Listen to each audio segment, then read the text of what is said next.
So here in Fresno, California, we just finished installing a Kohler Wellsworth toilet. This one is straight out of Home Depot, and reason we chose, well, Kohler is our preferred brand, but also the Wellsworth is only 28 1/4 tall.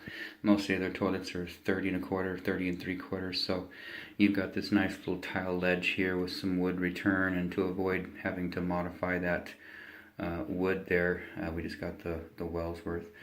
Anyways, it's set, tested, it fills, it shuts off, and it flushes correctly, so that's good. Over here on the supply line, they've got it's a 1/4 turn shut-off valve. I found some water on it, could have been from earlier.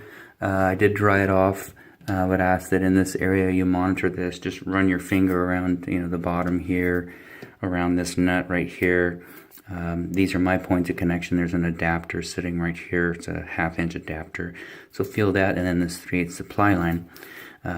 Or, just put a piece of paper towel down here on the floor and monitor it for moisture. And if anything starts dripping in there, you can certainly come back out and change that shut-off valve. Right now it looks pretty good. And like I say, there's some residual water from when we took the tank and the bowl out. So shouldn't be a problem. Anyway, so that's a brand new 3/8 by 7/8 by 20 inch Fluid Master toilet supply. We'll like to put the new supplies in when we're done.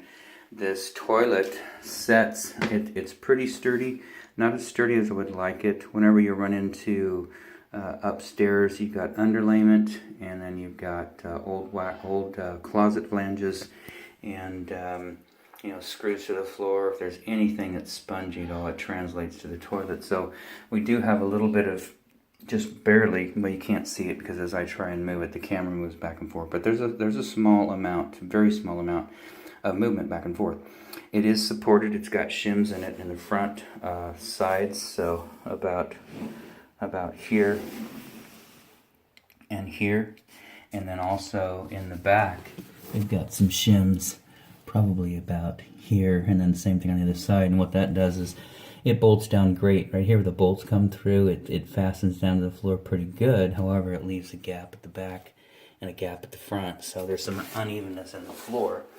Worst case scenario is the flange. It was never fastened securely. It's really hard to tell, and it starts pulling the flange up instead of sucking the toilet down and tightening it. It starts to pull on that flange. But that's outside of our scope of work. Anyway, so this is, as far as I'm concerned, it's a solid installation. The main thing is downward motion. You're sitting down, so there's no movement downward.